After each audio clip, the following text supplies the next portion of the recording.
चुनाव आयोग ने गुजरात विधानसभा चुनाव की तारीखों का ऐलान कर दिया है। 182 सीटों वाली विधानसभा का चुनाव 2 चरणों में होगा। पहले चरण के तहत 1 दिसंबर और दूसरे चरण के तहत 5 दिसंबर को वोट डाले जाएंगे। वहीं नतीजों का ऐलान हिमाचल प्रदेश विधानसभा चुनाव के परिणाम के साथ 8 दिसंबर को किया जाएगा। पहले चरण में 89 सीटों और दूसरे चरण में लगभग 90 सीटों पर वोटिंग होगी। गुजरात में वर्तमान कुल 4.90 करोड़ मतदाता हैं, जिनमें से 2.50 करोड़ पुरुष और 2.40 करोड़ महिला और 1417 थर्ड जेंडर मतदाता है। 3.24 लाख नए वोटर हैं। मतदान के लिए कुल लगभग 50,780 मतदान केंद्र बनाए गए हैं। 182 मॉडल पोलिंग स्टेशन होंगे। 50% मतदान केंद्रों का लाइव प्रसारण किया जाएगा। 33 पोलिंग बूथों पर युवा पोलिंग टीम होगी। गुजरात विधानसभा का कार्यकाल अगले साल 18 फरवरी को समाप्त हो रहा है। गुजरात में कुल 182 सीटें हैं और बहुमत का आंकड़ा लगभग 90 है।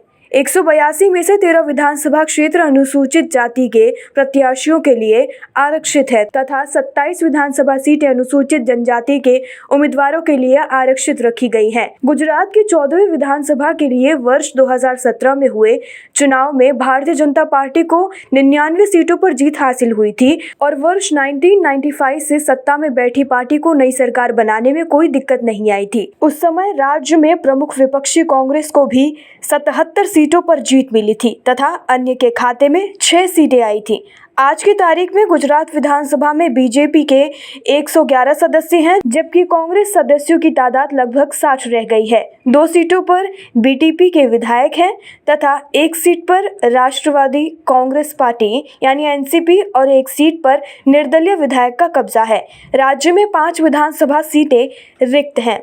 गुजरात से पहले हिमाचल प्रदेश में विधानसभा चुनाव का ऐलान किया गया था। हिमाचल में एक ही चरण में 12 नवंबर को चुनाव होंगे और मतगणना 8 दिसंबर को की जाएगी। साल 2017 में भी दोनों राज्यों में अलग अलग तारीखों पर चुनाव की घोषणा की गई थी, लेकिन मतगणना 18 सितंबर को एक साथ हुई थी। इस बार भी 8 दिसंबर को परिणामों का ऐलान किया जाएगा। अब खबरें पाइए सबसे पहले हमारे मोबाइल न्यूज एप्लीकेशन पर।